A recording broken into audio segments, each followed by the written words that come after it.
Hello, kamusta tayo? Nagpapasalamat ako kay Almighty Father kasi yung salita niya hindi nagbabago. It'll stand forever. Tsaka si Jesus Christ, yung pagmamahal niya sa atin, forever din yun. Hindi rin magbabago yun. Kaya lagi tayong magpe-pray at pagdadasal, lagi natin pupurihin yung tatay natin. Maging grateful tayo sa araw-araw. Yung health natin, blessing yun. No? Yung health natin. Kasi naghahanap pa tayo ng iba pang blessings, di ba? Yung mga ibang mga tao naghahanap pa ng ibang blessings. Yung health natin, blessings na yun. Oh?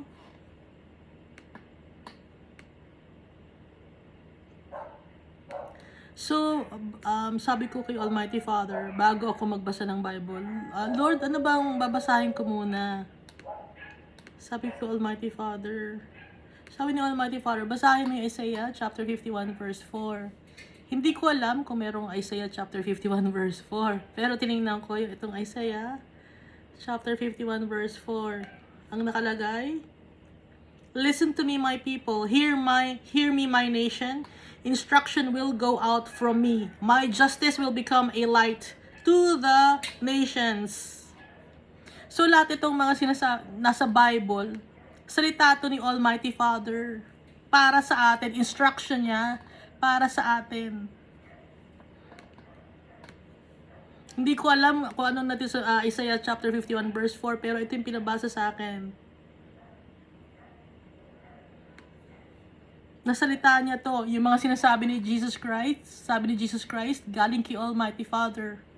Kung anong sinabi ni Jesus Christ, yun ang pinasasabi ni Almighty Father. Kaya itong Bible, inspired to by the Holy Spirit. Kaya lagi tayo magbabasa ng Bible.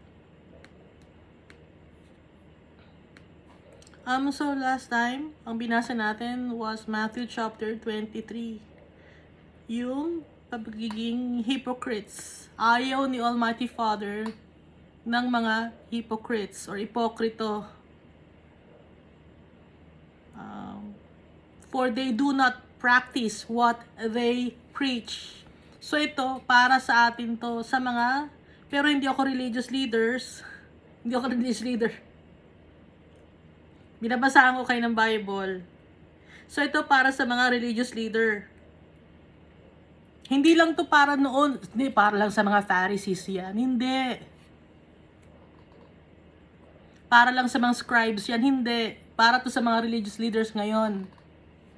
Current lagi ang Bible kasi buhay ang salita ng Diyos. So yung mga religious leaders ang kinakausap ni Almighty Father dito na wag maging hypocrite.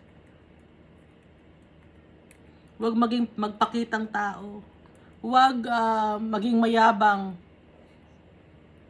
Maging humble dapat ang mga tao, ang mga religious leaders.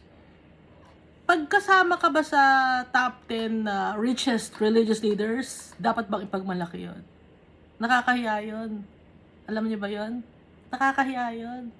Kasi, pagkasama ka ron sa top 10 religious leaders, hindi mo ipinapamuhay pala yung salita ng Diyos. Bakit ka nandun sa top 10 richest religious leaders?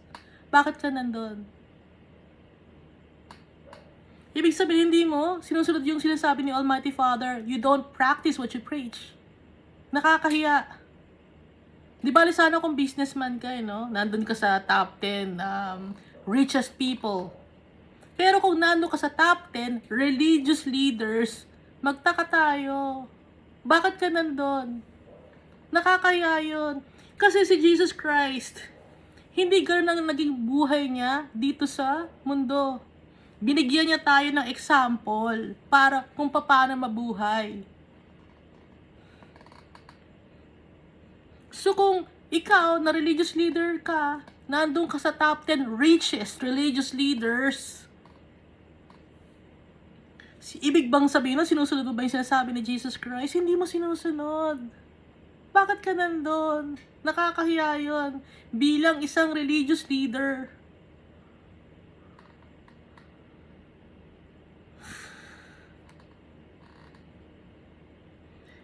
Kung hindi nyo naiintindihan kung bakit nakakahiya, ibig sabihin hindi kayo nagbabasa ng Bible, hindi nyo kilala si Jesus Christ, hindi nyo kilala si Almighty Father. Ano nga ang sabi ni Jesus Christ dun sa rich man? Ano nga ang sinabi ni Jesus Christ nung si Zacchaeus? Ang bibigyan ni Zacchaeus ang kalahati ng kanyang kayamanan, di ba? Ano yung sinasabi niya kay sa rich man? Na ibenta lahat ng rich man ng kanyang ari-arian at pamigay sa mga mahihirap. Ngayon, kung kasama ka sa top 10 religious leaders,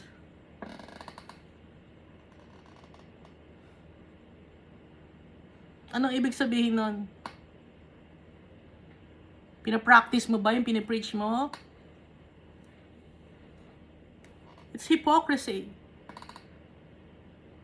Nakakahiya. Madami kang members na hindi mayayaman, pero ikaw ang ganda ng bahay mo.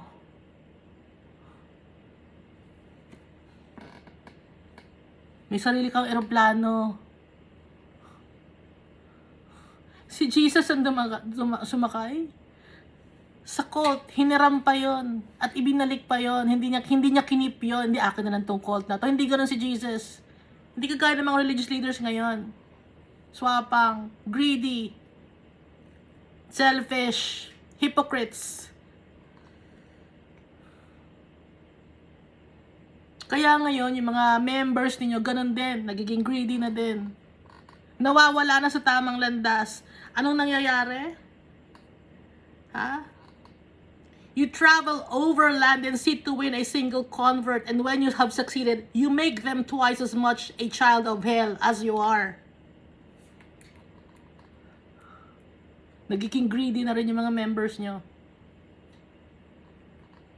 Hindi ko salita to. Salita to ni Jesus Christ. Galing kay Almighty Father.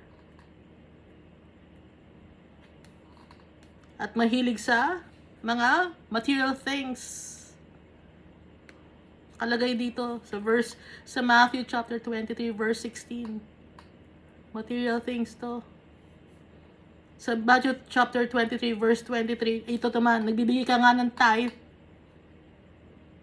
pero wala namang hustisya kang binibigay, hindi ka naawa, hindi ka faithful.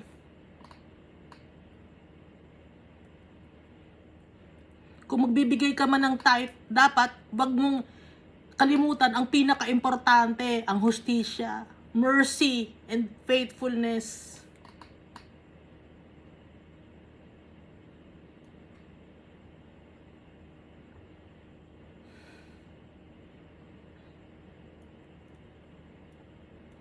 Sa panglabas ng kaanyuan, maganda ang pakita mo sa tao, mabait ka.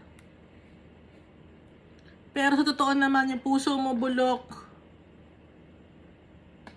Self-indulgence.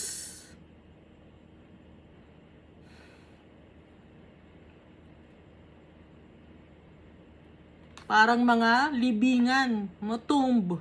Sa labas maganda, puti. Pero sa loob, bulok. Merong mga uod, ipis, buto ng patay, madumi. Yung pagkatao madumi, wicked.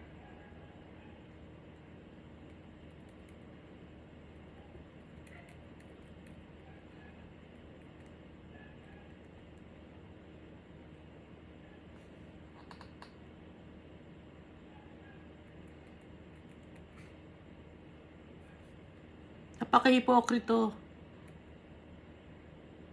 Anong sabi ni Jesus? You snakes, mga ahas kayo. Mga lahi kayo ng ulupong, you brood of vipers.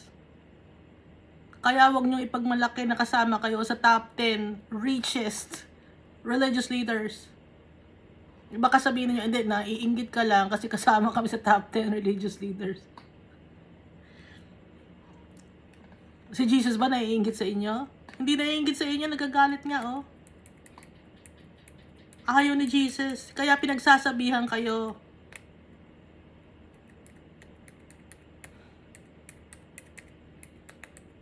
kung marami man kayong material possessions or na richest religious leader kayo, kasali kayo doon. Sa tingin nyo ba, sino nagbibigay sa inyo nun? Kaya mali ang mga nagagawa ninyo. Sino nagbibigay ng mga pera sa inyo, tsaka ng mga material possessions? Ang pinaka-blessing ni Almighty Father sa atin, hindi nakikita. Yung inheritance natin, yun ang blessing ni Almighty Father sa atin. Ang hindi importante, yung kayamanan dito sa mundo. Kaya kung kasama ka sa top 10 religious leaders, nakakahiya. Hindi yan na dapat ipagmalaki. Namumuhay ka ng marangya, pero ang daming mga taong mahihirap, no? So, ba't hindi mo i-share sa mga taong mahihirap? Yun ang utos ni Jesus Christ. I-share sa mga taong mahihirap.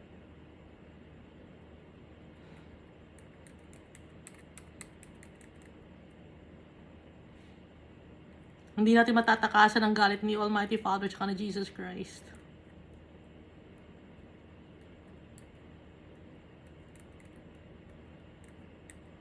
Yung mga tao na sasabi sa inyo ng tama, hindi nyo pinaniniwalaan. Sa kayong mga religious leaders, kasi ang tingin niyo sa sarili niyo mataas kayo. Hindi kayo pwedeng pagsabihan ng kahit sino man dahil mataas ang posisyon niyo. Yun ang tingin niyo sa sarili niyo. Papadala si Jesus Christ, kasi Almighty Father ng mga tao, para pagsabihan kayo. Pero hindi kayo nakikinig.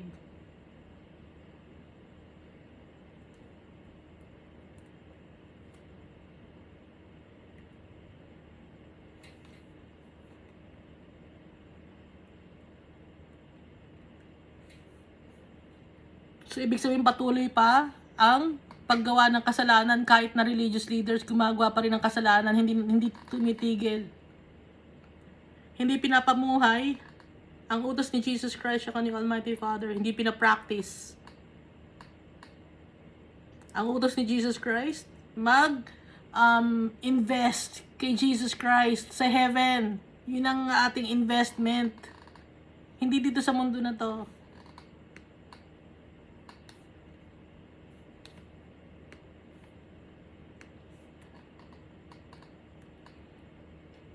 Punta tayo dito sa Luke chapter 21, ano? Pero bago yun, yung authority ni Jesus Christ, tinanong ng mga Pharisees, yung parable of the tenants, yung wicked tenants. Alam na ninyo yun, di ba? Na tayo, yung mga tenants ng mundo na to,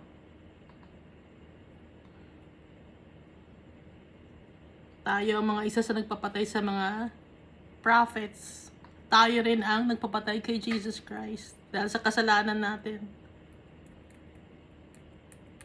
Kaya kung hindi tayo magbabago, ang kapupulutan natin, saan?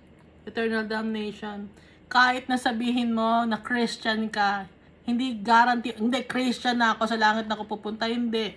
Kasi kailangan malinis ang damit natin lagi-lagi. Invited tayo lahat sa wedding feast. Pero pag nakita ni Almighty Father na yung damit natin hindi angkop para sa wedding feast, itatapon tayo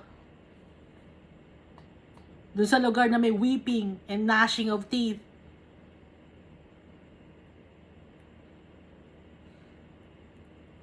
At ibibigay natin kay Caesar ang para kay Caesar, at kay God, sa Diyos natin, ang para sa Kanya. At yun ay ang buong pagkatao natin, ang puso natin. May actions, puso kasama. Hindi lang salita. Hindi lang lip service. At pag nasa heaven na tayo, para tayong mga angels, hindi na kailangan mag-asawa doon dahil hindi na magpa-procreate ang mga tao sa heaven. Dahil yun ang ating totoong bahay. Para tayo magkakapatid dun, mga angels. At isang tatay natin, si Almighty Father. Si Jesus Christ, siya ang kasama ni Almighty Father. Siya ang ating King of Kings and Lord of Lords.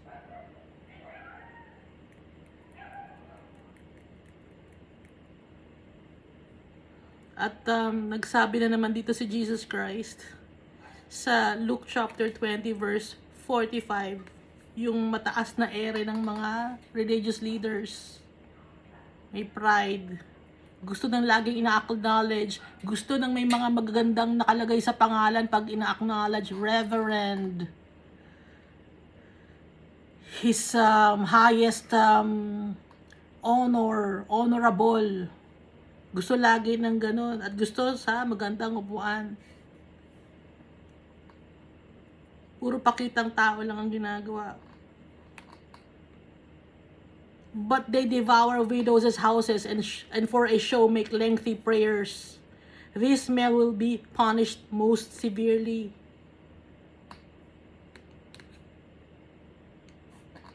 Malaki ang responsibility ng pagiging religious leader.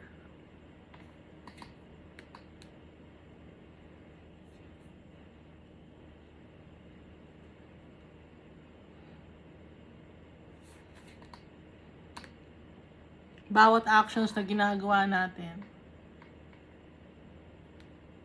nakikita ni Almighty Father tsaka ni Jesus Christ. Yung mga puso natin, nakikita yon. Walang nalilihim.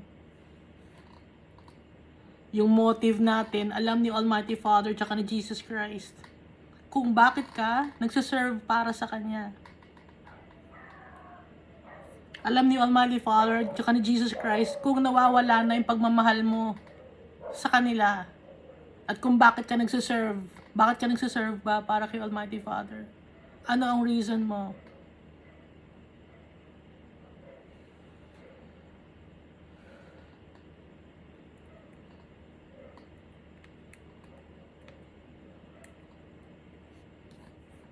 Yung mga apostles na wala silang hidden motives. Kaya sila nagsiserve kay Jesus Christ. Dahil sa mahal nila sa Jesus Christ. Nakita nila yung power ni Almighty Father. Na-experience nila.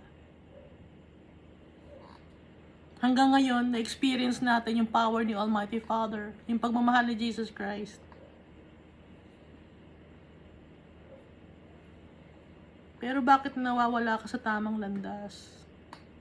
Bakit nagpapasilaw ka sa mundo na to?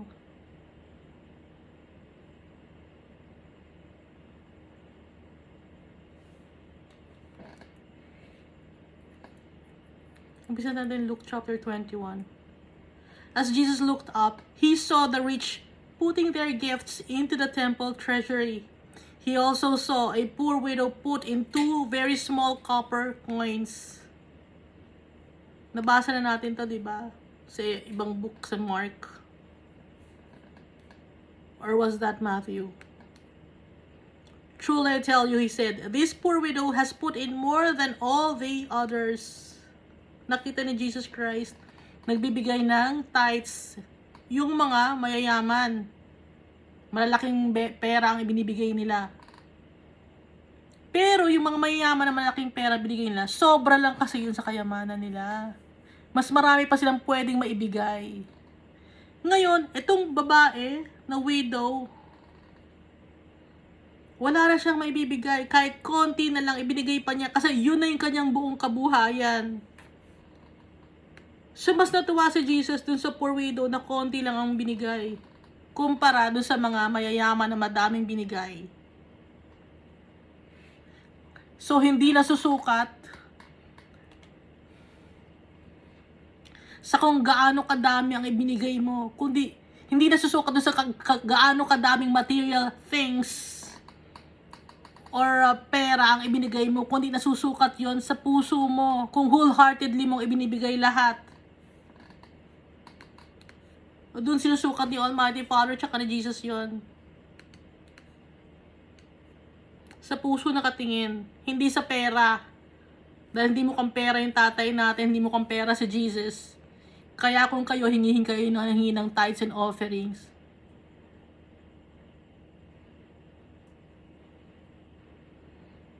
hindi yan ang turo ni Jesus Christ at ni Almighty Father.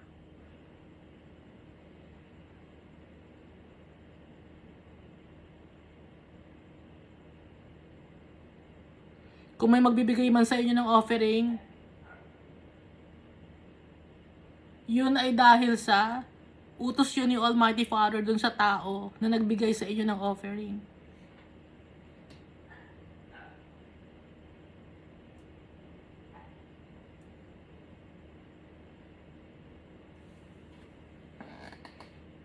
Hindi kayo Levites, pinapaalala ko lang, hindi kayo Levites para humingi kayo ng tithes. Dahil meron kayong mga lupain. Madami kayong lupain, ba't nangingi pa kayo ng tithes? Kasi yung mga Levites, wala silang manang lupa. Kaya yung part ni Almighty Father na offering na tithes, ibinigay niya sa mga Levites. So, hindi naman kayo Levites. Inuulit ko lang yon, no?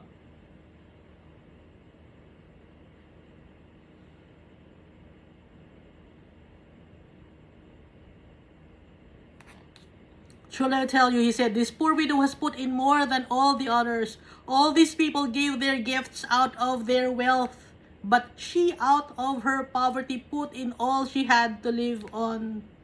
Kaya mas natuwa si Jesus Christ dun sa widow na konti lang ang binigay. Kasi yun na ang kanyang kabuhayan. Yun na ang kanyang lahat-lahat. Pero itong mga mayayaman, sobra lang sa kanila yung binigay nila. Excess lang yon. Barya lang para sa kanila yung gaano kadaming, kahit million pa ang ibinigay nila, barya lang sa kanila yon.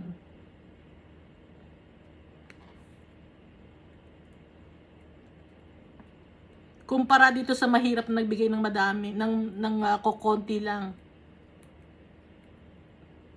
Dito sa verse 5, some of his disciples were remarking about how the temple was adorned with beautiful stones and with gifts dedicated to God.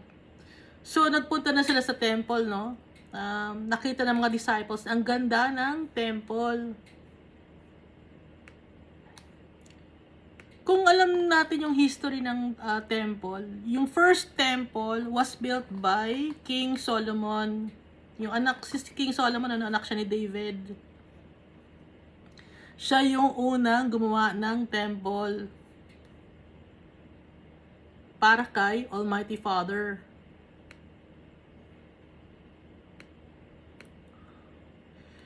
Ginawa yun nung nakatayo yung temple na yon nung 1200 up to 586 BC, before Christ.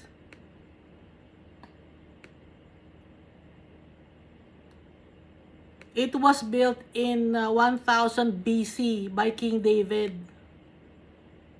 Kasi nung na-conquer niya by King Solomon rather. Kasi si King David, na-conquer niya yung Jerusalem. Tapos anak niya si Solomon. Kaya ito naman si Solomon, sa Jerusalem niya, inilagay yung first temple.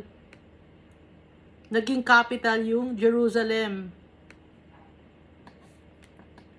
ng Israel. Pero yung first temple na yon ay sinira yon, Basahin ko dito The temple was destroyed. Wala sa Bible to. Saan ko bang nakuha to? Sa isang website. The temple was destroyed in 586 BC by Nebuchadnezzar, the king of Babylon, when he conquered Jerusalem. So, yung unang temple na ginawa ni King Solomon, na-destroy yon, ni Nebuchadnezzar. So, ito pangalawang temple na to, itinatag uli o itinayo uli, gumawa uli ng temple. Basahin ko na. The second temple was destroyed in 70 CE. So, itong dinidescribe ng mga disciples na to, ito na yung second temple. Pero itong second temple na to, ay nasira nung 70 AD. CE kasi nakalagay dito. Pero AD to. Anno Domini. Bilang Christian, ang tawag natin sa CE ay Christ era. Kaya nga sinabi dito ni Jesus, but Jesus said, as for what you see here, the time will come when not one stone will be left on another. Every one of them will be thrown down. So ito na nga yun nangyari nung 70 CE. Nagkaroon ng First Jewish-Roman War at nanalo ang mga Romans. Kaya sinira ng mga Romans ang Second Temple para manalo sila, nawalan ng lakas na loob yung mga Jewish. Kaya natalo sila nung nasinira ng mga Romans yung Second Temple.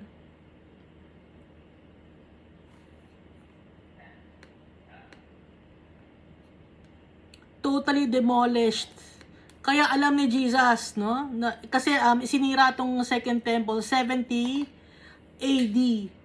Si Jesus kasi, he was crucified nung 30 AD or 33 AD. Hindi natin na sure kasi nga yung date masyado nang matagal. So may margin of error na.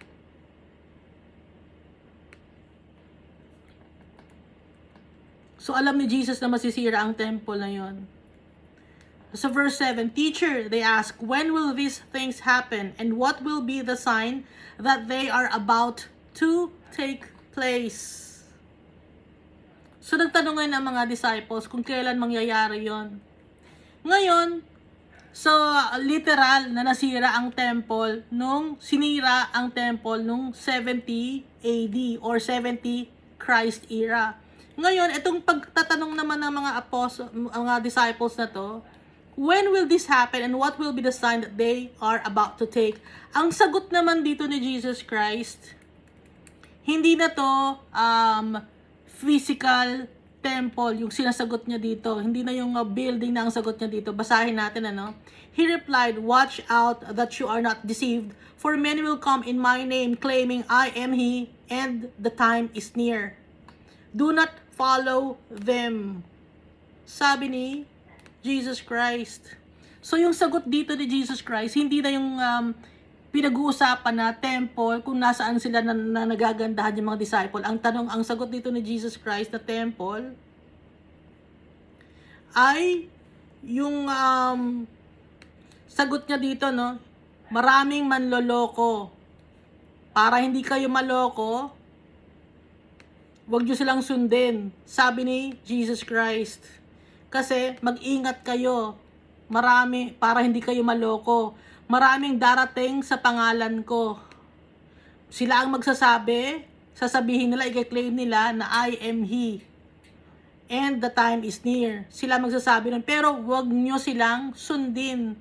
Sabi ni Jesus Christ. So, iba na ang sagot ni Jesus Christ dito. Hindi na yung, inuulit ko lang, hindi na yung temple, hindi na yung physical temple na, or yung building, or yung structure. Sa verse 9, when you hear of wars and uprisings, do not be frightened. These things must happen first, but the end will not come right away. Ang sagot ni Jesus dito ay yung kanyang yung tribulation, yung nasa Book of Revelation.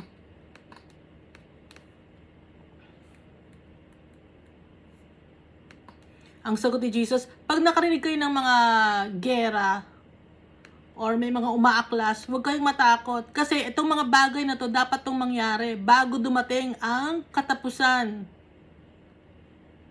Pero, hindi agad-agad darating ang katapusan. Mangyayari muna ang mga war, ang kaguluhan. Sabi ni Jesus Christ. Bago, hindi pa darating ang pag nagkaroon ng kaguluhan, hindi pa darating ang katapusan. Kasi yun pa lang yung birth pains. Then he said to them, nation will rise against nation and kingdom against kingdom. So up to now, kung after the Christ crucify, ang dami ng gerang nangyari, no? Nation after nation, year after year, generations after generations, ang dami nang nag-aaway, no? So birth pains pa lang 'yun. Kasi yung panahon kay Almighty Father, tsaka kay Jesus Christ, maikli lang. Sa ating kasi akala natin, ang tagal na ng panahon na yon. Pero kay Almighty Father, mabilis lang ang panahon ngayon. Hindi niyo ba napapansin, mabilis ang panahon ngayon? Ano na nga araw ngayon? Nakakalimutan ko. Hindi ko na rin alam ang year. Nakakalimutan ko na rin ang year. Nakakalimutan ko na rin kung anong month. Kaya maalis ako. Anong month ngayon? Hindi ko na alam. Dahil sa sobrang bilis.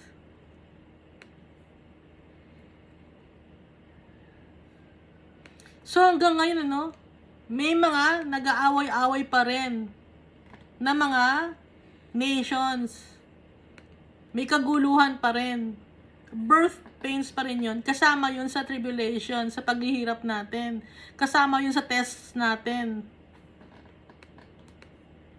Hindi lang tayo ang may tests na pinagdadaanan, kundi sa ibang bansa rin, mga tao, lahat may tests na pinagdadaanan, may tribulations na pinagdadaanan lahat ng tao. Hindi lang natin alam. Yung iba within themselves, meron silang war within themselves. There will be great earthquakes, famines, and pestilence in various places, and fearful events, and great signs from heaven. So, ang sinashare dito ni Jesus Christ, ang sinasabi niya dito sa mga disciples, ang itinuturo yun sa mga disciples niya, ito na yung end of times. Pero hindi pa to yung totally end of times, kundi malapit lang sa end of times. So bago magkaroon ng end of times, sabi ni Jesus, maraming mangyayari. May malaking lindol, kagutuman, mga pestilence, no? In various places. So, ang dami nang nangyaring great earthquakes, di ba? Ang dami na yung taggutom ang mga tao, laging nagugutom. Pag may gera, may gutom ang mga tao. Mga peste, hindi lang peste sa halaman, kundi mga pestilence sa buhay natin. Sa iba't ibang lugar ng mundo. And fearful events and great signs from heaven. Ang dami ng mga bagay na nakakatakot ng mga pangyayari, no? At great signs from heaven. Ano ba yung mga great signs from heaven? Yung mga bagyo. Okay? Yung tsunami. Yung kasi yung tsunami, konektado yun kasi sa moon. Alam niyo yun, ano? Yung di ba yung mga mangingisda or yung mga fisherman, tumitingin sila sa moon pag mataas ang alon or pag mababa ang alon. Alam ng mga fisherman yon. Kaya yun yung great signs from heaven, tumitingin sila sa moon. But before all this, they will seize you and persecute you. They will hand you over to synagogues and put you in prison, and you will be brought before kings and governors, and on all account of me. And all on account of me. Dahil sa akin.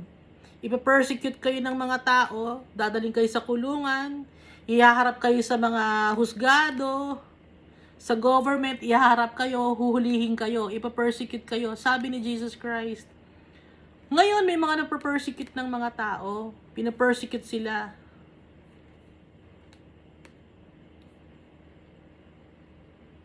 Hindi lang natin alam, no? Hindi kasi natin na chine-check. Kasi ang akala lang natin, nabubuhay lang tayo dito sa mundo, tahimik ang buhay natin. Hindi natin alam, sa ibang bansa pala, pinapersecute yung mga Christians. Alam naman siguro natin kung anong mga bansa yan, di ba? O hindi natin alam. Alam ba ninyo kung anong mga bansa yan? Nag-check na ba kayo? Na kung saan ang persecution? Di ba mga nasa top 10 religious leaders kayo? Punta kayo dito, no, sa mga pina-persecute, i-check nyo. I-check nyo yung mga lugar. Kasi rich naman kayo, di ba? Hindi nyo i-share yung richness nyo sa ibang mga tao. Dahil yun ang ituturo sa atin, ang tinuturo sa atin ni Jesus Christ. So dito yung mga country, no, Myanmar, restricted ang Christians dito. Laos, restricted. Nandito ako ngayon sa website ng persecution.com. Algeria, restricted. Libya, Sudan, ano pa ba to? Yemen, Oman, Syria. Ang daming lugar. Kazakhstan, restricted din. Uzbekistan, Kyrgyzstan. Ang daming lugar pala ang restricted ng mga Christians. Hindi pwede. Hindi available sa kanila ang Bible. China, North Korea.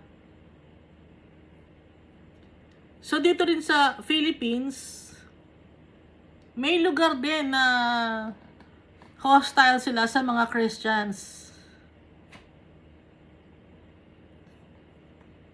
Alam niyo naman siguro kung saan sa Philippines ang hostile ang mga tao, di ba? Sa mga Christians, ayaw nila ng mga Christians. So, yung mga sinasabi dito ni Jesus Christ sa Bible, kung noon man, kahit noon man, hanggang ngayon, current. Pag nagbabasa tayo ng Bible, laging current. Laging now. No? Kasi buhay itong Bible. Salita ni Almighty Father. They will hand you over to synagogues and put you in prison, and you will be brought before kings and governors, and all on account of me, of my name. And so you will bear testimony to me, but make up your mind not to worry beforehand how you will defend yourselves. Pero, huwag tayong mag-alala kung paano natin i-defend ang sarili natin. So sa ngayon, free tayo to share God's words kahit nasa public places. Pero, meron na naman ako nakita, no? Na merong isang gumagawa ng batas sa Canada na gusto nilang hindi magsalita ang mga Christians ng Bible verse in public. So, ito no, basahin ko, no. Ang tawag dito ay, i-share ko lang sa inyo, para malaman nyo, kasi hindi nyo alam na may persecution pa rin hanggang ngayon, no. So, para malaman na nyo na may pinapersecute pa rin, ito naman sa Canada naman to, Bill, letter C, and then dash 373. So, ang ibig sabihin itong pinapapasa niya na batas, this enactment amends the criminal code to eliminate as a defense against willful promotion of hatred or anti-Semitism the fact that a person in good faith expressed or attempted to establish by an argument an opinion on a religious subject or an opinion based on a belief in a religious text. Nakita nyo? Hindi pwedeng magsalita ng pag nagsalita ka ng nasa Bible, gusto niya na patigilin, gagawing a crime. Ito ay sa Canada. Hindi pa naipapasa ang batas na to. Bago lang ito na ano niya, pinapasulong niya. Sabi niya, promotion against hatred down or anti-Semitism. Pero, kung ilalagay mo yung, kung bawal daw ang magsabi ng tungkol sa religious text. So, ibig sabihin, anong ibig sabihin ito? Bible ang sinasabi nito. Okay, so meron up to now na gustong magpa-persecute sa mga Christians na gustong patigilin mag-share ng Word of God in public. Sa Canada yon. Ilalagay ko yung link dito para mabasa ninyo. No? Baka kala nyo nag-iimbento lang ako. Ang website na yung openparliament.ca.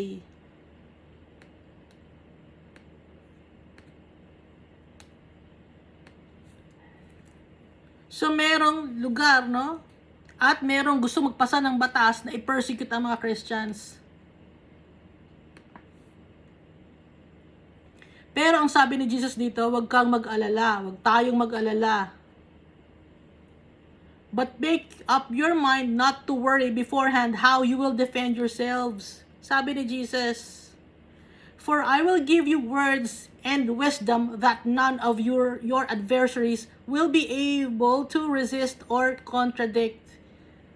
Tingnan mo, tutulungan pa tayo ni Jesus. Kaya wag tayo mag-aalala kung mapunta man tayo sa panahon na mapapersecute tayo, dahil si Jesus ang magbibigay sa atin ng mga salita at ng wisdom kung paano natin sasagutin yung mga tao na nagpa-persecute sa atin.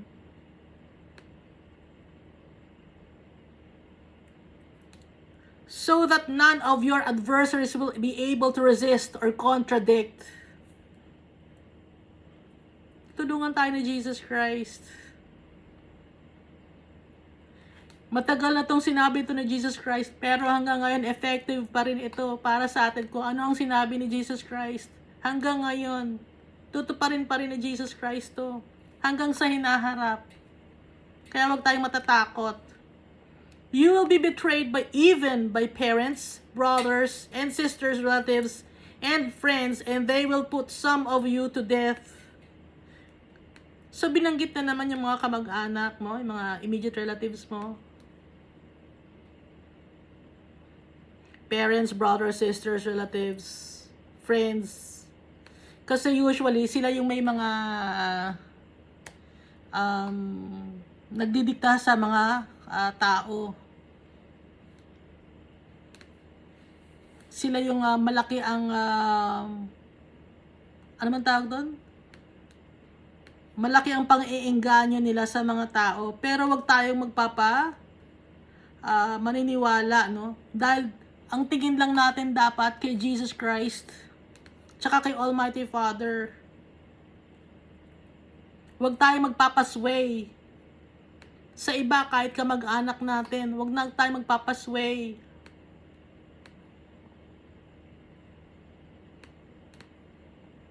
Wag tayong magpapabuyo sa mga kamag-anak natin, kundi maging faithful tayo kay Jesus Christ tsaka kay Almighty Father. Kahit dadanas tayo ng persecution. Ay, yung iba, no? Kahit sa school, pinapersecute sila. Naranasan ko na to sa school. Pagtatawanan ka, elementary ako noon.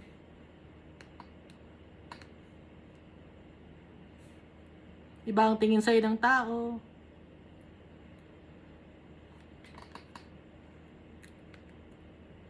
Pero huwag tayo mag-aalala dahil kasama natin si Jesus Christ.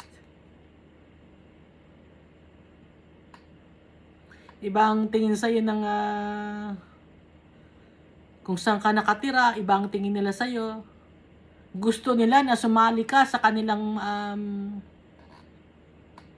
kalokohan. Gusto nang sumali ka sa kasinungalingan. Pero wag tayong sasali sa kasinungalingan. Sasali tayo sa katotohanan. Ang katotohanan si Jesus Christ at si Almighty Father.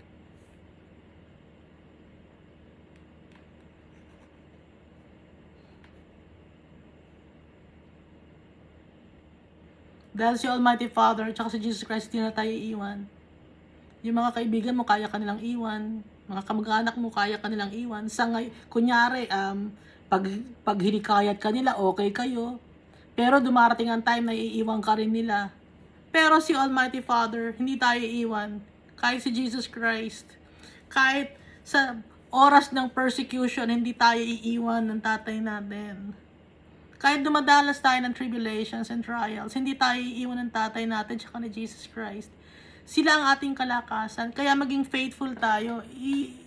Kapitan natin yung tatay natin tsaka si Jesus Christ through the power of the Holy Spirit. Kaya lagi tayo magpe-pray.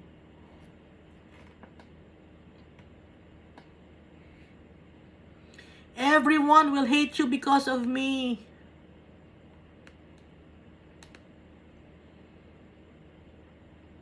Minsan, no, may mga kasama ka na iba ang paniniwala sa'yo. Minsan, inis sila sa'yo. Minsan, inis sila sa'yo. Ba't ganun yan? Ba't ang weird naman yan? Minsan, inis sila sa'yo, no? Kasi hindi ka sumasali sa kanilang mga kung ano-ano mga usapin. Pero wag tayong malulungkot. But not a hair of your head will perish. Anong ibig sabihin dun sa verse 18? Not a hair of your head will perish. Walang kahit na hibla ng buhok mo hindi mawawala. Baka sabihin niyo, bakit namatay si Bakit pinatay si James? Bakit pinatay yung mga apostles? Bakit sila pinahirapan? Kung not a hair of your head will perish. Tanong niyo 'yon, May mga taong gano'n. Yung buhay ng tao dito lang sa earth, yung flesh natin, yun lang ang nawawala. Pero yung soul natin will live forever with the Almighty Father and Jesus Christ. Kaya sinasabi ni Jesus Christ, but not a hair of your head will perish. Stand firm and you will win life. O baka sabihin niyo, bakit namatay? You will win life pala eh. Life, eternal life in heaven. Kasi lagi ang tingin ng tao kasi dito, nakafocus, itanggal natin ang focus natin sa mundo na to. I-focus natin yung isip natin kay Almighty Father tsaka kay Jesus Christ kung anong plan nila sa atin. Dahil hindi pang habang buhay ang mundo na to.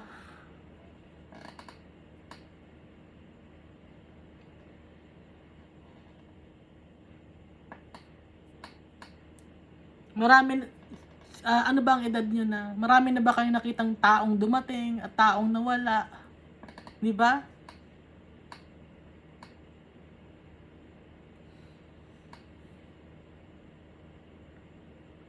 Dun sa mga taong nawala, may dala-dala ba sila? Anong dala nila? Nung nawala sila?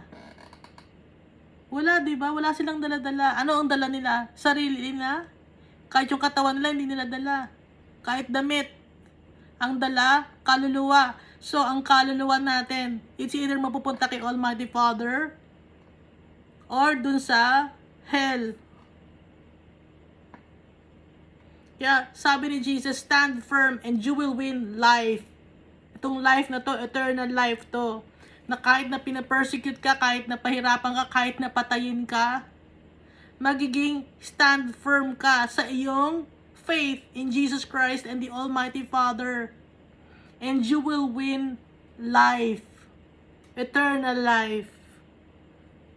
Dahil faithful ka kay Almighty Father, kahit pinapersecute ka, kahit na kinukutya ka ng mga tao, kahit na pinagtatawanan ka, kahit na hindi ka na sinasali sa kung ano-ano mang events. Huwag kang matatakot, kahit mag-isa ka lang. Huwag kang matakot.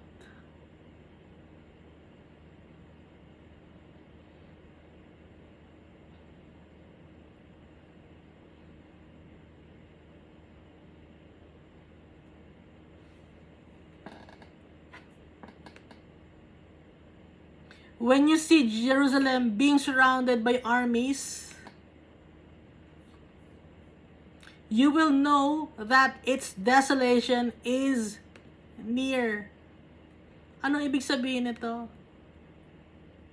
Pag nakita mo na ang Jerusalem ay napapalibutan na ng mga sundalo, malalaman mo na yung oras ng kadiliman ay nalalapit na.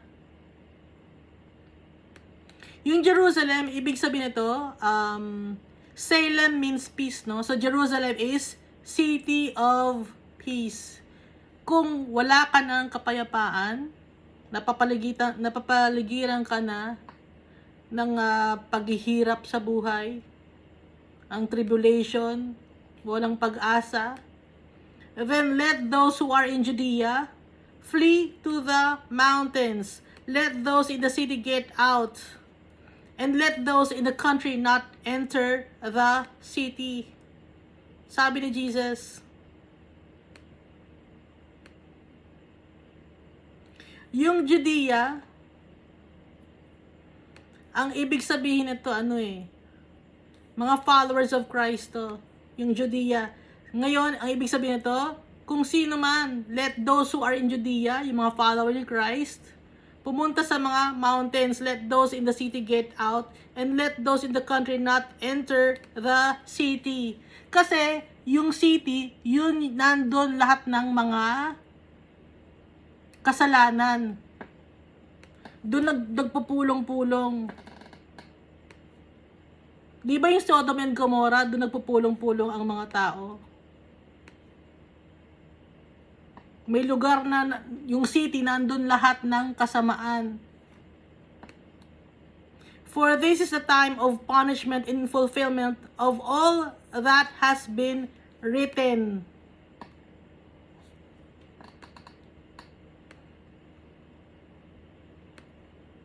Huwag tayong matakot.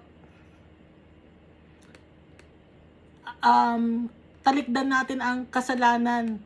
Huwag tayong lalapit sa kasalanan. Yung iba lumalapit pa sa kasalanan. Lalayuan natin ang kasalanan.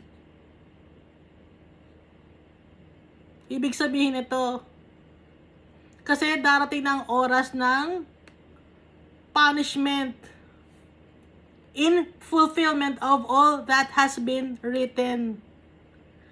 Pag dumating na ang oras ng panghuhusga, pagpaparusa, para ma-fulfill or maganap ang lahat ng mga nakasulat or nasusulat sa Book of Revelation, sa Book of na mga prophecy sa Old Testament. Mangyayari to.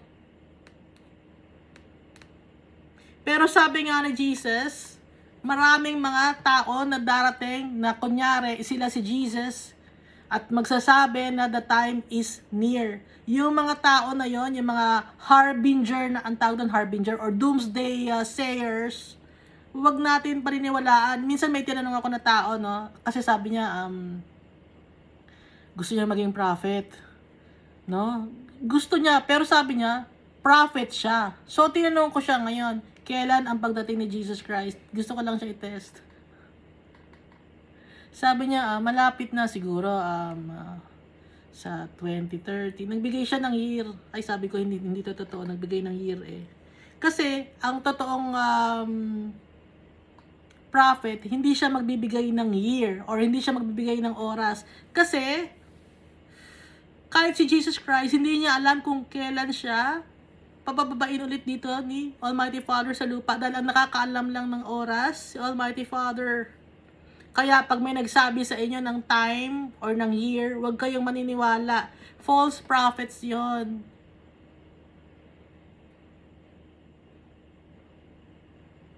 So nakikita ninyo, no, nasa una, ang pinag-usapan ng mga disciples ay yung physical na structure ng temple.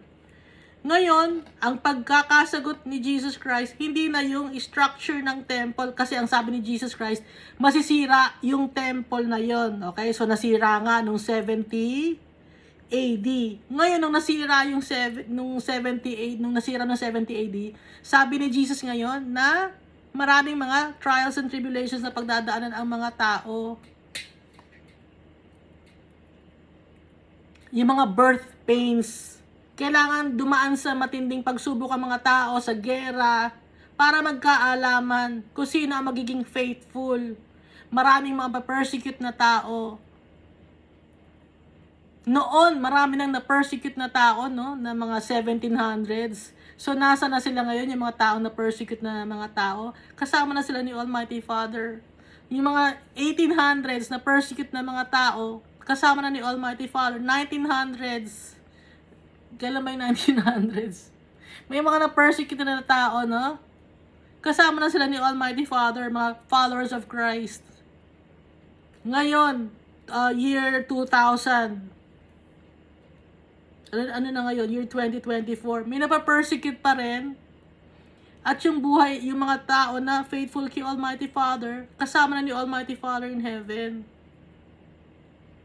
Hindi lang natin alam kasi nga nandito lang tayo sa lugar na tanggap ang pagiging isang Christian. Pero sa ibang lugar, hindi nila tinatanggap. Kaya meron silang pinapersecute nila yung mga tao doon. Hindi na inilalagay sa media, okay? Para wala nang kagulungan, para hindi magulo ang mga tao. Yung iba, pag pinapersecute nila yung mga Christian, hindi na nila nilalagay sa internet, sa media, kasi sila na ang pinagtatakban nila yung news. Kasi sila mismo, magkakapareho sila. Kaya yung mga taong namamatay na follower ni Christ, hindi na nailalagay sa news.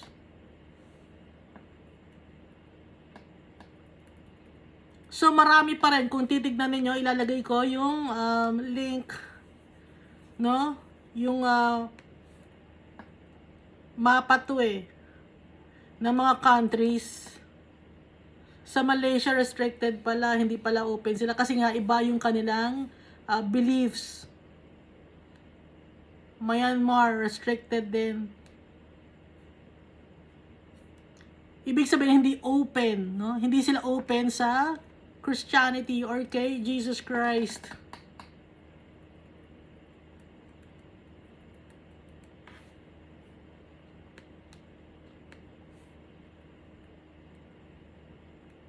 Kaya sinasabi dito ni Jesus Christ na pag dumating na yung kaguluhan, yung mga followers ni Christ dapat maging faithful lalo. Umalis sa kasalanan. For this is a time of punishment, oras ng panghuhusga para ma-fulfill ang nakasulat sa Book of Revelation at sa Old Testament na prophecy. How dreadful it will be in those days for pregnant women and nursing mothers.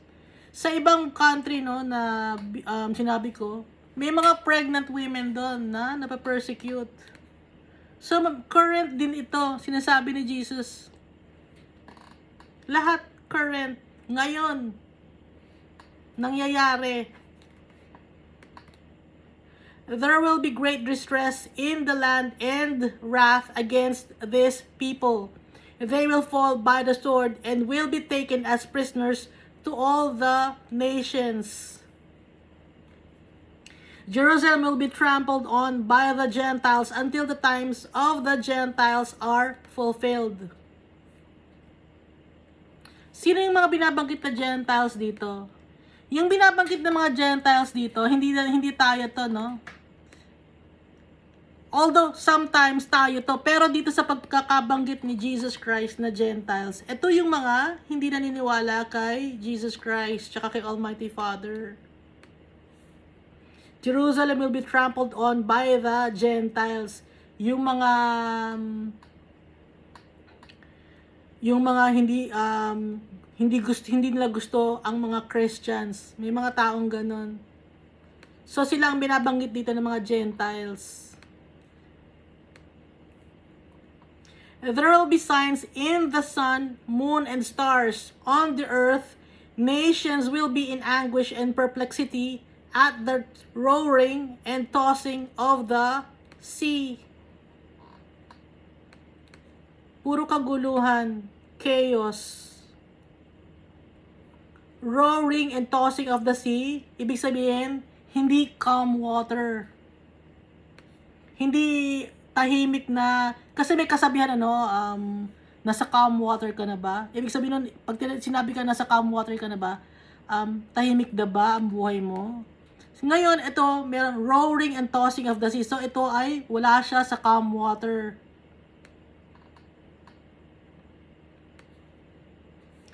People will faint from terror, apprehensive of what is coming on the world, for the heavenly bodies will be shaken.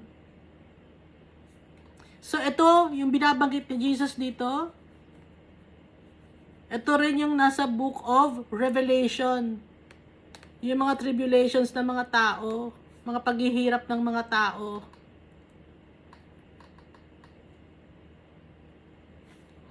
At that time, they will see the Son of Man coming in a cloud with power and great glory.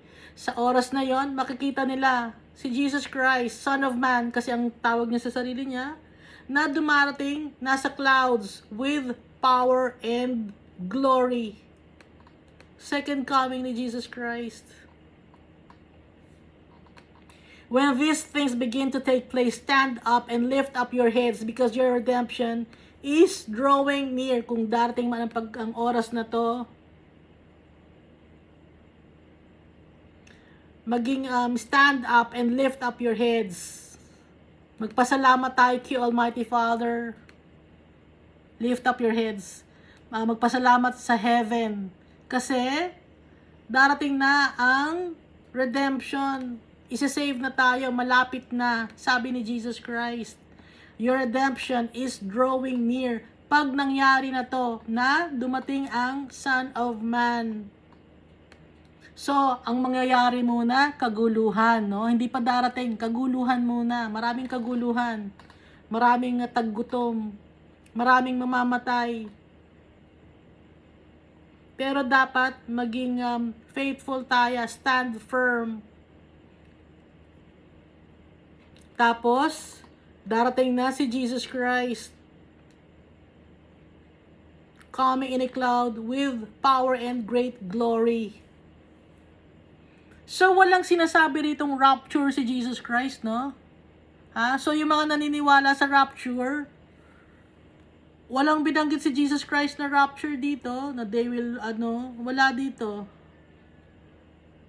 So, kasi yung rapture na yon, yung caught up na word na yon, isang verse lang yon na ididikit sa verse sa Book of Revelation.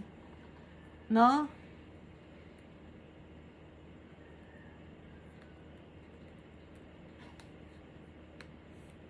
So, verse 29, He told them this parable. Look at the fig tree and all the trees. Tingnan nyo ang mga fig tree at lahat ng mga puno. When they sprout leaves, you can see for yourselves and know that summer is near. Makikita nyo sa kanilang mga dahon. Kung titignan ninyo, na malapit na ang summer. Ang sign no nasa dahon nila. Na pag umuusbong na yung dahon nila. Even so, when you see these things happening, you will know that the kingdom of God is near. Kung makakakita kayo ng sign, okay? So, itong mga sinasabi ni Jesus Christ na to, sign to, na nalalapit na ang kaharian ni Almighty Father. Sabi ni Jesus Christ. Pag nakita nyo na yung sign na to, yung oras natin, gaya na nabanggit ko kanina, mabilis. Kay Almighty, mabilis. Para sa atin, akala natin, ang tagal-tagal naman ito. Pero kay Almighty Father, mabilis lang ang panahon sa Kanya. Walang time, no? Walang essence of time si Almighty Father kasi siya ang nakahawak sa oras. Okay? Kaya ni Almighty Father ayusin ang oras na hindi natin nalalaman. Naintindihan niyo ba ako? Kayang i-manipulate ni Almighty Father ang oras. Dahil powerful siya. Siya ang gumawa sa atin eh. Siya ang ating creator eh. Kaya kung may time na mababagal ang oras, minsan ba't ang tagal ng oras? Minsan may time naman na mabilis ang oras.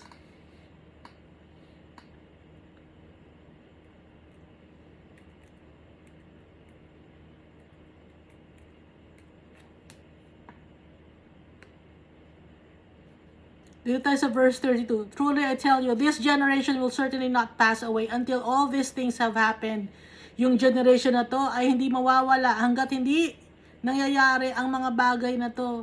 So, anong generation ba to? Baka sabihin nyo, yung generation ba nila, yung generation ba ng year 1300s, 1400s, 1500s? Yung generation nating lahat, generation ng mga makakasalanan. This generation, tayo yon, kasama tayo, kasama yung mga nauna sa atin, generation natin yon. Hindi yun yung generation X, generation Y, generation Z, millennial, generation. Walang ganun kay Almighty Father. Iisa lang ang generation natin, generation ng mga taong makasalanan. At yung generation natin, pasama ng pasama.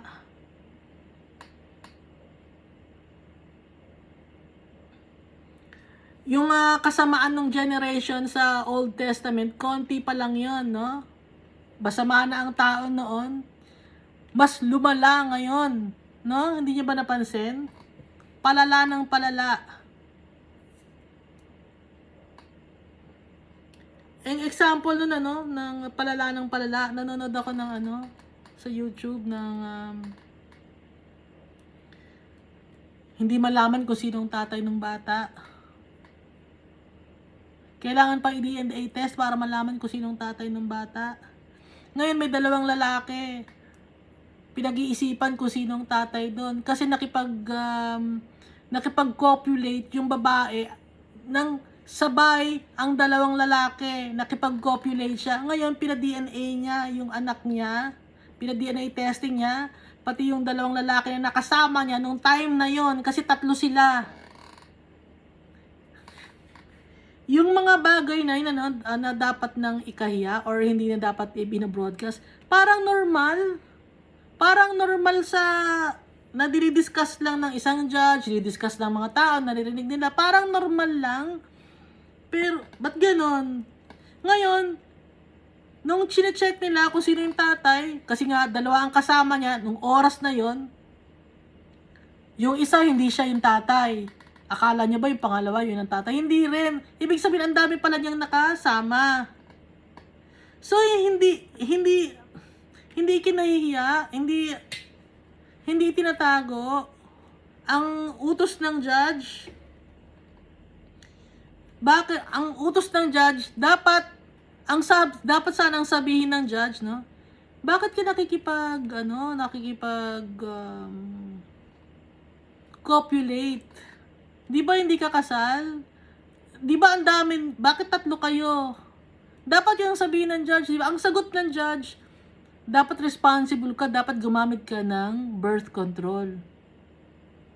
Ba't ganun ang tao? Hindi ko maintindihan. Dapat pagsabihan na masama ang ginagawa ninyo, that's fornication. Hindi na normal na, ginawang normal. Tapos,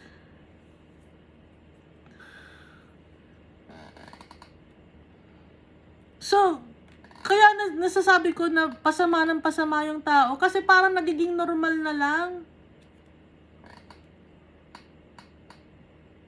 Hindi na ikinakahiya yung gawain na hindi tama. Kaya nasasabi ko yung generation natin, pasama na ng pasama. Kahit may mga tao na sinasabi nila na Christian sila, pero sa ibang country kasi yun, kahit sinasabi nilang Christian sila, bakit ganon? Hindi na nila kinakahiya. Hindi na nila itinatago na. Out in the open na. Kaya ngayon maraming mga bata ngayon na lumalaki na akala nila normal na rin. Kasi nakikita nila sa internet, nababasa nila, nakikita nila sa mga matatanda. Kaya pabata na rin ng pabata yung mga tao na nagiging aware sila na gusto nilang gawin yung mga bagay na ganun. Na kahit na hindi tama.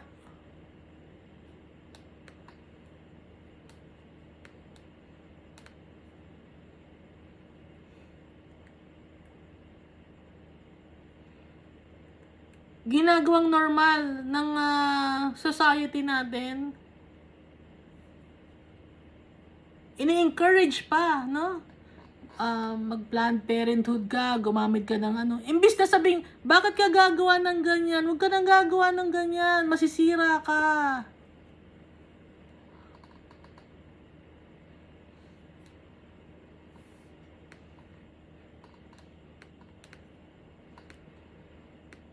Tapos sasabihin nila kay Almighty Father sila. Sasabihin nila Christian sila. Pero iba yung actions na ginagawa na nababasa natin sa Bible. Tapos sasabihin natin na Christian tayo. Tapos ipinagmamalaki pa, hindi na kinakahiya. Ba't ganon? Makasalanan din ako, no? Pero, nagtataka ako.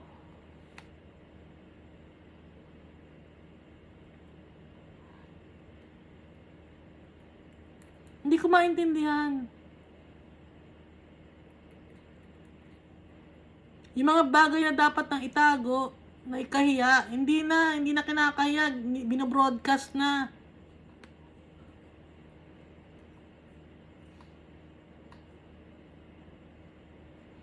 Heaven and earth will pass away, but my words will never pass away.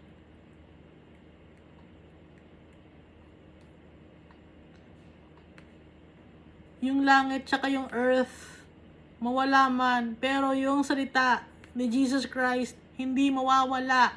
Yung faithfulness ni Almighty Father tsaka ni Jesus Christ, hindi mawawala.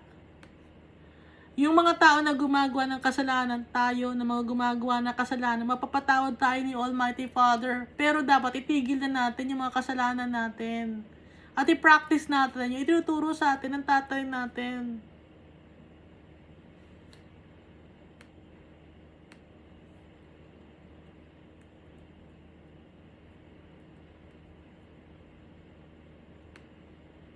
So verse 34, be careful, or your hearts will be weighed down with carousing, drunkenness, and anxieties of life, and that day will close on you suddenly like a trap. Mag-ingat tayo. So, ang pinagsasabihan dito ni Jesus Christ ay mga followers of Christ. Mag-ingat kayo. Yung mga puso ninyo, kasi baka ma-trap kayo. You will be weighed down with carousing. Ano ba yung word na carousing? Drunkenness.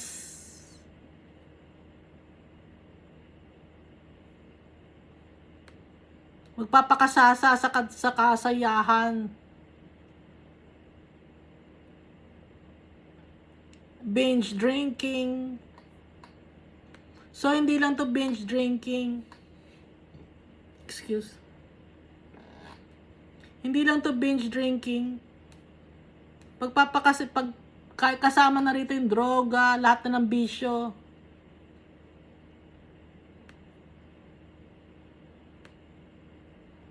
Kasama na yung sugal dito, yung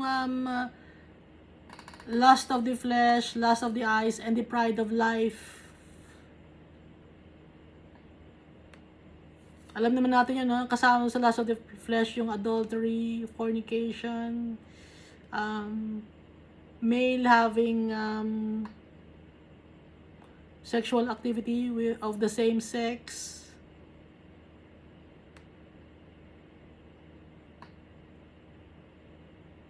The anxieties of life. Marami tayong mga problema sa mundo, di ba? Sa buhay natin.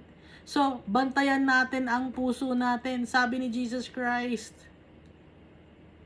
Para hindi tayo matrap. So, para hindi tayo matrap, babantayan natin ang puso natin. Ang gagawin natin, magpipray tayo kay Jesus Christ, tsaka kay Almighty Father. Yun ang lagi natin gagawin para hindi tayo matrap.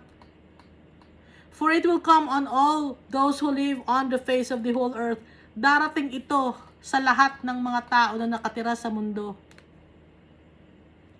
For it will come on all those who live on the face of the earth, of the whole earth. Lahat ng tribulations na ito darating sa tao. Kaya maging malakas tayo, maging strong tayo, at yung kalakasan natin, kukunin natin kay Jesus Christ. Be always on watch, laging magbantay. And pray that you may be able to escape all that is about to happen. Magdasal para matakasan kung ano man ang mga mangyayari. And that you may be able to stand before the Son of Man. At nang sa ganon, makatayo ka sa harap ni Jesus Christ, the Son of Man. Tatayo tayo sa harap ni Jesus Christ nang hindi tayo guilty. Na siya, na alam niya na siya ang ating pinagtitiwalaan, na kahit na makasalanan tayo, natanggap niya tayo dahil binabantayan natin ang puso natin, ibibigay natin ang puso natin kay Jesus Christ. Siya ang ating ginagawa na taga-control ng buhay natin. Dinay natin ang sarili natin, ibinibigay natin ang buong pagkatao natin kay Jesus Christ. Para hindi tayo mapahiya. Kay Jesus Christ natin ibibigay lahat.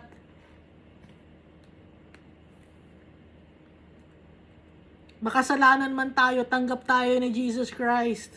Kahit ano pang nagawa natin, kahit anumang kadumihan ang nagawa natin, kahit ano pa na unimaginable, unclean things na nagawa natin, tanggap tayo ni Jesus Christ, siya ka ni Almighty Father.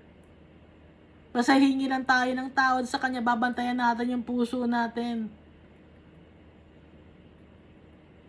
Kahit ano pa, nakasalanan, tanggap tayo. Magiging malinis tayo ng gaya ni Jesus Christ dahil siya ang ating Savior. Kaya yung mga persecution, hindi tayo dapat matakot sa pagdating ni Jesus Christ sa kanyang second coming. Hindi tayo dapat matakot. Dahil mamumuhay tayo ng naayon sa kagustuhan ni Jesus Christ, siya ni Almighty Father. Each day, Jesus was teaching at the temple. Araw-araw, nagtuturo si Jesus sa temple. And each evening, He went out to spend the night on the hill called the Mount of Olives. Sa Mount of Olives, nandun si Jesus Christ sa gabi. Sa umaga, nagtuturo siya sa temple. Sa gabi, nag-iisa siya sa Mount of Olives. Nape-pray siya, kausap niya si Almighty Father. Umiiyak siya kay Almighty Father.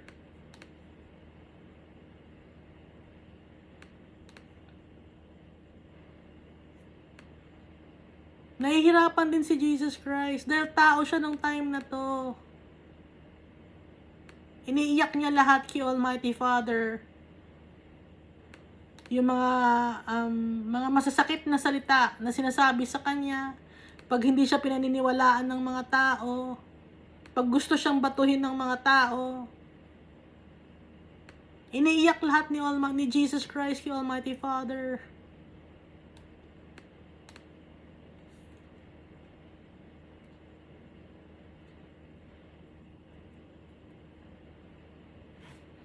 And all the people came early in the morning to hear him at the temple.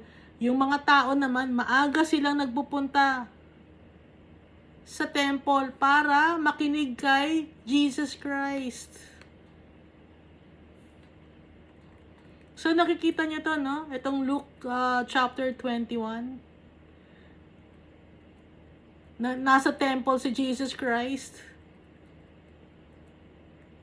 Nakita niya na may widow nagbigay ng maliit na halaga lang, pero yun na yung kanyang kabuhayan. Mas pinuri ni Jesus yun kumpara sa mga mayayaman na sobra lang sa kayamanan nila yung kanilang mga binigay na mga malaking pera. At dito, nakita ng mga apostles yung temple, nagandahan sila. Pero sabi ni Jesus, darating yung oras na yung temple ay mawawala.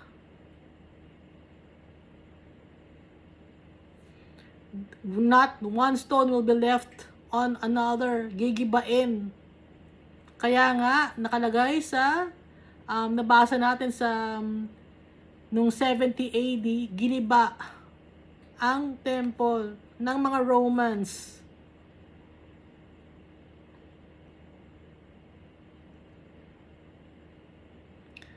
At nung diniscuss na ni Jesus ang tungkol sa temple, inumpisa na ni Jesus na i-share sa mga disciples niya yung mga mangyayari sa future. Yung sa time niya, ng future. Yung generation ng mga taong makakasalanan.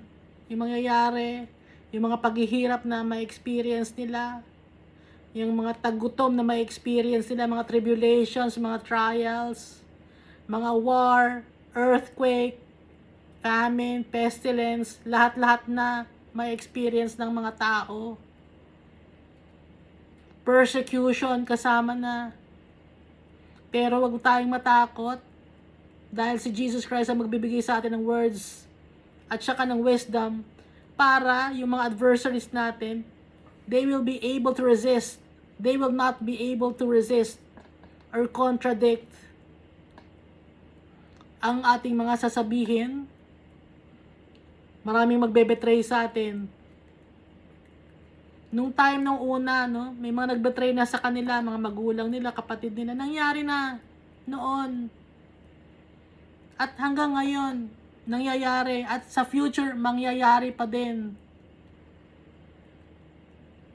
Kung noon, hate sila, yung mga Christian noon, hate ng mga tao. Ngayon pa rin, hate pa rin ng mga tao ang mga Christians. Pinakagalit ang mga tao. Kung anong beliefs ang pinakagalit ng mga tao sa buong mundo? Sa mga Christians. Yung mga ibang mga religion, pinupuri nila yan. Pero pag Christian, galit na sila. Naintindihan niyo ako, iba ang religion nila sa ibang religion, pero pinupuri nila or ini-incorporate nila yung turo ng ibang religion sa religion nila. Pero tayo, yung beliefs natin, galit sila. Yung may mga religion. Kasi tayo as Christians, wala naman tayong religion eh. Kasi family natin si Almighty Father.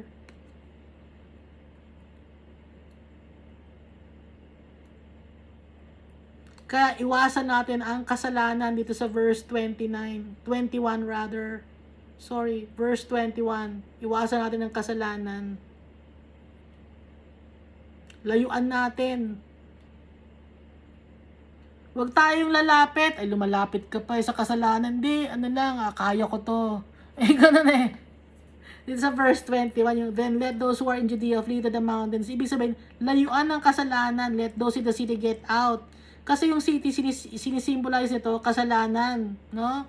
Kasi sa city, usually nandun yung mga kasalanan, lahat-lahat na ng mga mananakaw, mga kung ano-anong mga ginagawa sa buhay. Usually nasa city, no? Ngayon, hindi, kaya namin to. Dito kami titira sa, sa parang Sodom and Gomorrah. Kaya namin, kaya namin mabuhay dito. Darating ang oras, ikaw ang kakainin, no? Mahahawa ka. Mahahawa ka sa mga tao na nakatira sa city na yon.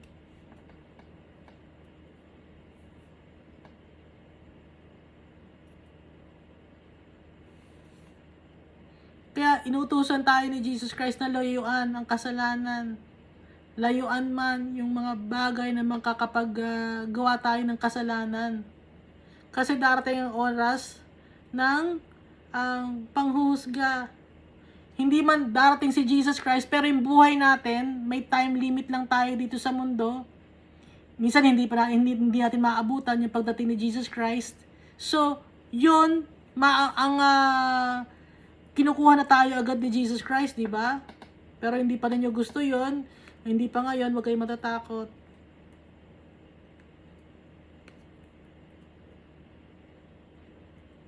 Okay? Madaming mangyayari bago dumating si Jesus Christ. Pero huwag tayong matatakot. Birth pains lang to. So yung birth pains, ang hirap namang birth pains niyan.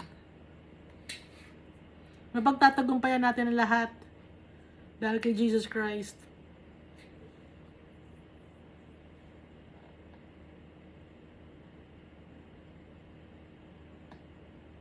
Kahit ano pang mga naging kasalanan natin, past na kasalanan natin. Minsan yung past na kasalanan natin, kinakain pa rin tayo ngayon ng past na kasalanan natin.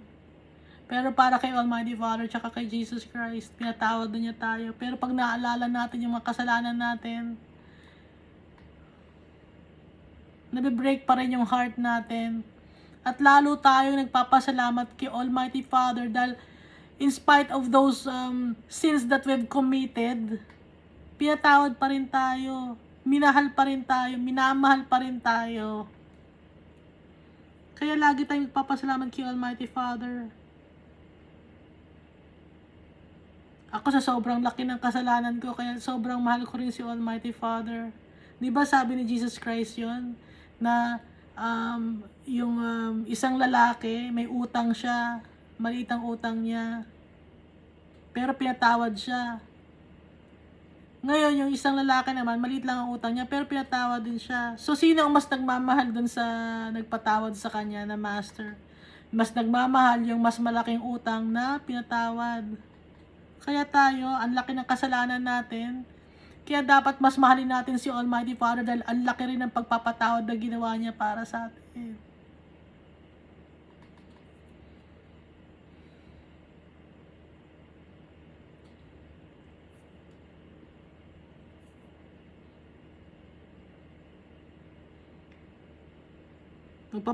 Yung mga bagay na kasalanan na nagawa ko, syempre, tatalikdan mo na yun, pero hindi ko makakalimutan yon. At yung mga kasalanan na yun, pag naalala ko, mas lalo kong nagpapasalamat kay Almighty Father. Kahit burado na sa isip ni Almighty Father yon, clean slate na tayo, no? Clean slate na yung record natin kay Almighty Father. Pero pag naalala ko yung mga kasalanan ko, nabe-break pa rin ang heart ko. At mas lalo kong pinasasalamatan si Almighty Father sa kanyang pagpapatawad sa atin.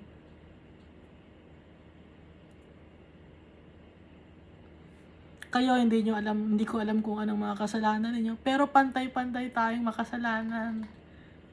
Pantay-pantay tayong naging cause kung bakit kailangang maipako si Jesus Christ on the cross. Kailangang dumanak yung dugo niya para malinis tayo ng kanyang dugo. Magpasalamat tayo lagi kay Jesus Christ, siya kay Almighty Father. Na bago man na siya patayin ng mga tao, binibigyan pa rin niya tayo ng warning. Tayo pa rin ang iniisip niya. Ito, malapit na siyang i-crucify dito eh. No? Pero hindi siya selfish. Hindi niya sinasabing, teka muna, malapit na ako i-crucify. Kailangan kong mag-pray ng mag-pray. Diyan muna kayo, magpa-pray muna ako. Hindi. Ang ginawa ni Jesus Christ, nagpe-pray siya sa gabi at sa umaga, nagsishare pa rin siya. Napaka-unselfish ni Jesus Christ. Siya ang ating gagayahin. Kaya nga siya ang ating King. Siya ang ating Lord. Siya ang ating Master. Siya ang pinadala sa atin ni Jesus, ni Almighty Father. Na dapat nating mahalin. I-embrace natin yung kanyang sufferings. Dapat yung sufferings ni Jesus Christ, yung eat natin yung bread, symbolize ng kanyang body, at drink natin yung kanyang blood, na nagsisimbolize drink natin ng wine na nagsisimbolize ng kanyang blood. I-imbibe natin sa katawan natin, ipasok natin in every cells of our body, para maging kagaya tayo ni Jesus Christ. Yung pagkatao ni Jesus Christ, yung kanyang pagkahuli, ipasok natin sa pagkatao natin, i-claim natin na Lord, gagayahin kita para maging kagaya kita.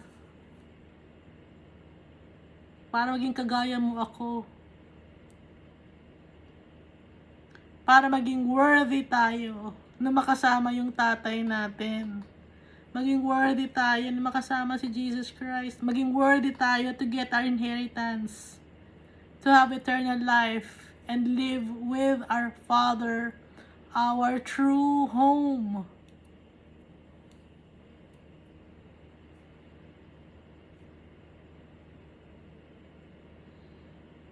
Ang focus natin, si Jesus Christ, siya kasi Almighty Father.